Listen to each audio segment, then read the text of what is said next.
Hi everyone. Okay, so I'm going to actually do a little bit of a different video today than I was actually anticipating. And I thought this was a great question. It came from Kelsey this morning. I happened to see it in our group. And I just wanted to answer this really quick. So today's video will not be edited. I just want you guys to know that. But her question was, can I start a for-profit underneath my nonprofit and kind of make it like a subsidiary of my nonprofit business? And I thought that was a great question. I feel like I've answered this before, but I wanted to go a little bit more in depth about it. You guys know that I very much think that everyone should create a nonprofit that makes money, and it makes money specifically to create your purpose and continue it going. And I think it's really mostly for sustainability. Now, the reason that I'm so focused on this is because otherwise starting a nonprofit can be really tough, and getting grants and trying to chase after sponsorships and trying to find donors all the time can just prove to be a very tough situation. And I've been there, but the best thing I have done is to create something that is part of my business, the nonprofit business, that allows us to work off of the funds for most of the year. And if I have donors who would like to donate, then they can go and they can donate on their own at their own time with the amounts that they'd like, instead of having to constantly ask, and sometimes make people feel uncomfortable.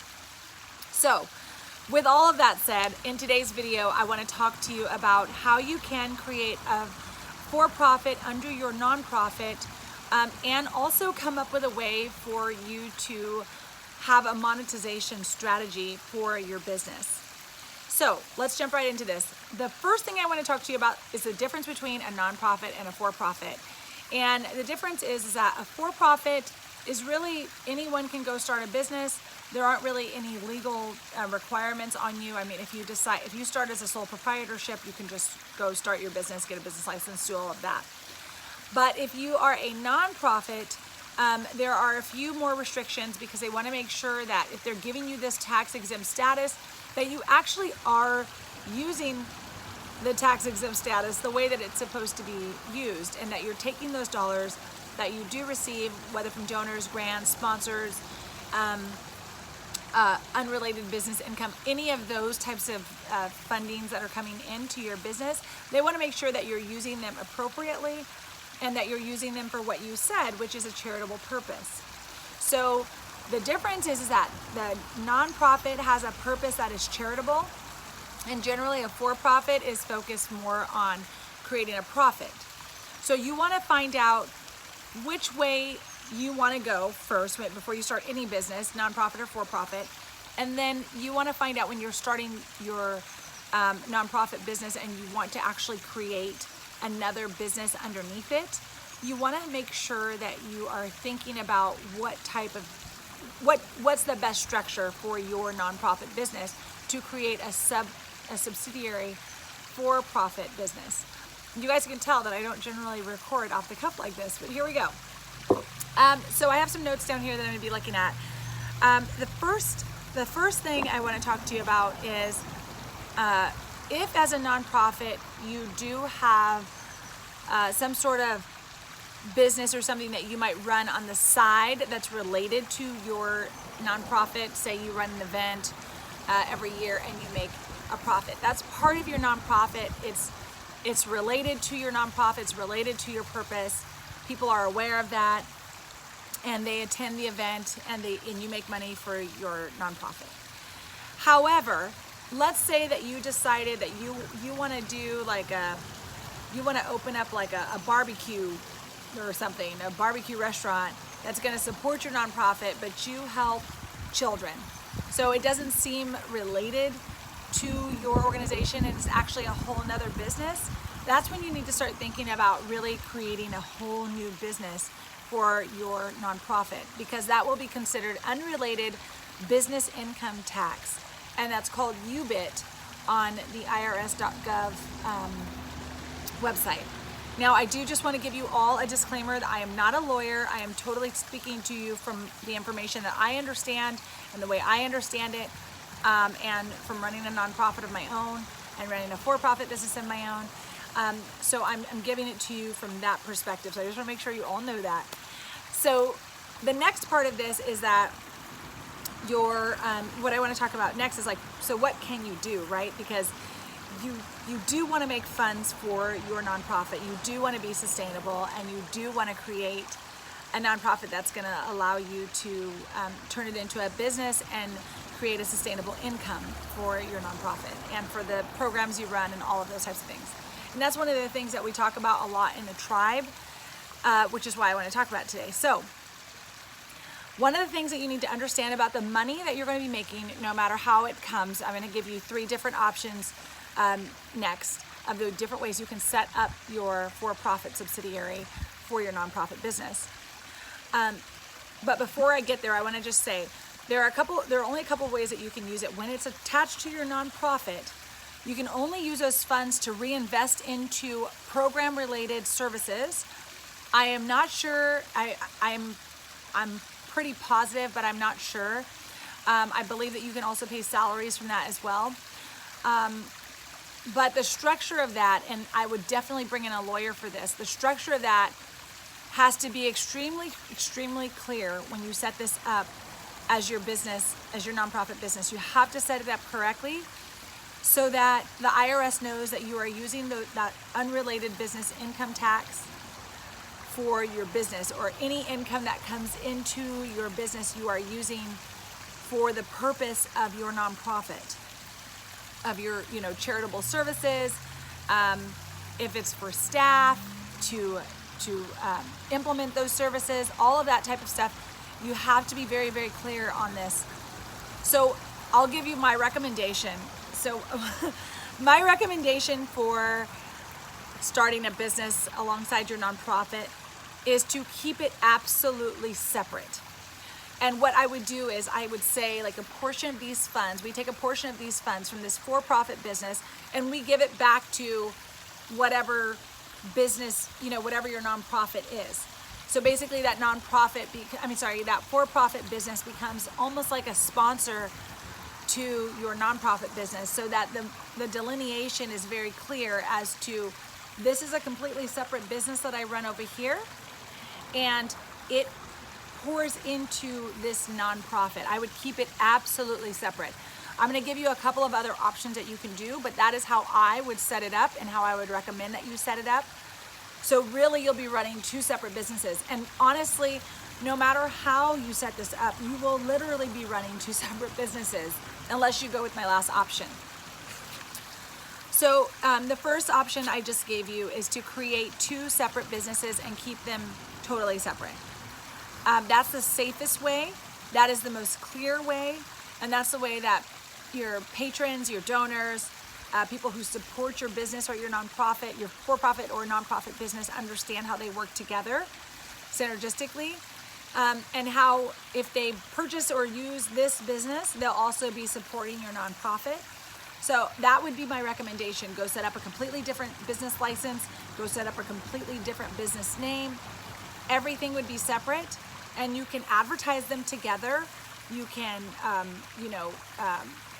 co-market them together. You can call it cause marketing. You can do a lot of things related to that, but you are protecting both businesses and yourself. So that's how I would recommend that you do it. Number 2 is you can form a subsidiary of your nonprofit, and that would be a C corporation that you basically is still attached to your nonprofit, but you create a C corporation instead of any other type, and I will talk about the other types. You could create that. So the C corporation is basically what you're going to use, and I would definitely research that. I would talk to a lawyer about that. I don't know enough about C corporations. I just know that that is the one that you would use. It would not be an S corp, and it would not be an LLC. I see a lot of you asking me about an LLC for your nonprofit, and that is just, it's too loose, because an LLC is more set up like a pass-through for money rather than an actual corporation. And so you want to be as strict and clear about the delineation between your nonprofit and your for-profit, because you are working with the federal government, and you want to make sure that you have all your ducks in a row, and that you are very, very clear about where this money is coming from and where this money is going. So, but that is an option. You can make a subsidiary of a nonprofit and have it as a C corporation and run your funds and the C corporation as something separate, meaning that the corporation would have a separate board and your nonprofit would have a separate board. These boards would not overlap. So you wouldn't have someone sitting on this board, sitting on that board as well. You'd have two separate boards, you'd be running separate meetings, you'd have separate financials, everything would be separate, which is why I say, I think the best option is to just start two separate businesses. The only difference would be that possibly your C corporation might have a similar name to your nonprofit, or it might be underneath your housed underneath your nonprofit with that same name. And that's where a lawyer would come in handy to really walk you through that process. And I say this, guys, because getting a lawyer to sit down and ask a lawyer questions is not as expensive as hiring a lawyer to actually give you all of the time to set these things up. Most lawyers are willing to answer a few questions, and you pay them their fee for the hour. It could be $100, it could be $200, it could be more than that depending on which lawyer you choose. But you want to get someone who is well versed in nonprofit law, so that they understand nonprofit law and corporate law as well, so that they can explain to you how these corporations are set up and how it will or will not hurt you to be a subsidiary under a nonprofit. The next thing is a benefit corporation. Now I have a full video on a benefit corporation, and sorry about that, guys. I have a full video on a benefit corporation, and that is by Andy Keller, and I will link that in here as well. And he tells from start to finish, he has a benefit corporation, and it's called Chico Bags, or Chico Bag, it might just be Chico Bag, but basically he started a benefit corporation. He talks about the pros and cons of having a benefit corporation and what all that means. And basically they have a purpose, they have an environmental focused purpose, but they are also a for-profit company, but they are not completely tax exempt. So that's a good one to watch if you're considering something like that. And then there are people who have a full-on for-profit company, but have a charitable side to that business. Like, oh my gosh, now I'm totally, Blake Mikowski, who runs the shoes. Oh my gosh, I can't think of the shoes. Tom's. So that's another option for you as well. If you are leaning more towards the for-profit side, but you want to do something with a purpose, or you want to do some sort of charitable aspect to your business, that's another option. And that is starting from the for-profit side, meaning that you still get taxed, but you're doing something for good. And so a benefit corporation is also run very similarly, and I could be totally, I don't want to say I'm wrong on this, but he may also be a benefit corporation as well, but I don't think he is. But I know he's not a nonprofit. So my point is that yes, you can make a profit, but it is in the structure of how you set things up. So there's a benefit corporation, and then there's also an L3C, which must have a nonprofit purpose. And this is about as close as you're going to get to an LLC, but the focus has to be a nonprofit purpose. So you might want to look at something like that as well, depending on how you want to set up your structure. These will require research, and maybe I'll create some different videos that will go into each of these individually.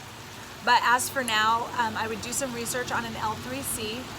I would watch the video on the benefit corporation, and then I would also speak to a lawyer or do some research on a C Corp. But if you ask me, I think the easiest way to do this is to start your own business separately, like a sole proprietorship. Start your own business and have your own nonprofit, and you can link the two together as far as the for-profit can then donate to your nonprofit. And that way it's very, very clear. It's very, very separate.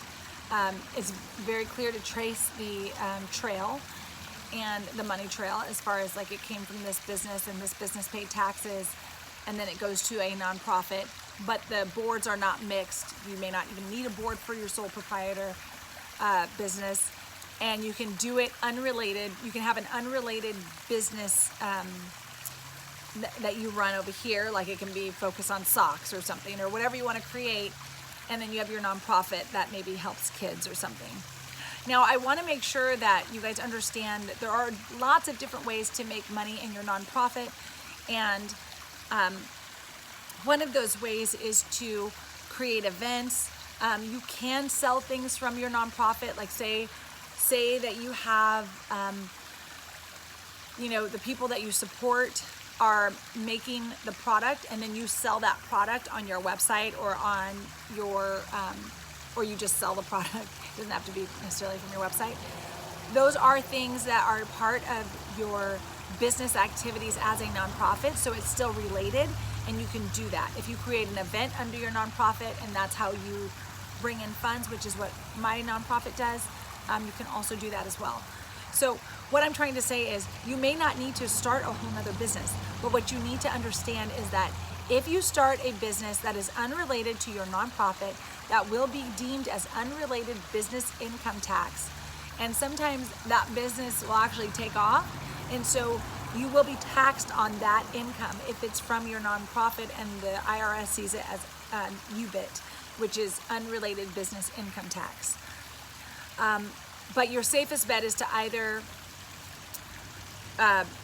create separate. I'm always going to go create separately. Always keep your stuff separate. Your nonprofit is not anything that you want to lose your status over, or that you can no longer do your purpose, or that you really want to mess with the IRS. So I would recommend that you do it separately, but you do have these other options that are available: the C Corp, the benefit corporation, the L3C, or just having unrelated business income tax through your nonprofit. So think about that, guys. I feel like there was a lot to throw out in that video. Kelsey, that was a fantastic question. I really appreciate you asking that. And I just wanted to make sure, like I was like, hey, I had another video planned for today, but this is the one we're getting. So anyway, I'm excited to answer this for you guys. So let me know if you have any questions down at the bottom, and what your thoughts were for creating a subsidiary or another business that's going to help support or sustain your nonprofit. If you have something like that, I would love to hear it. You can also leave it on the blog, or you can leave it down below in the video below to let other people know as well. So thank you guys so much for watching. I want you to get out there and unleash your something amazing. And I don't even think I introduced myself in this video, and I apologize. I'm Ashlee Tate, and I'm here to help purpose-driven entrepreneurs unleash their something amazing. So thank you all so much for watching, and I will see you next Tuesday. Bye, guys.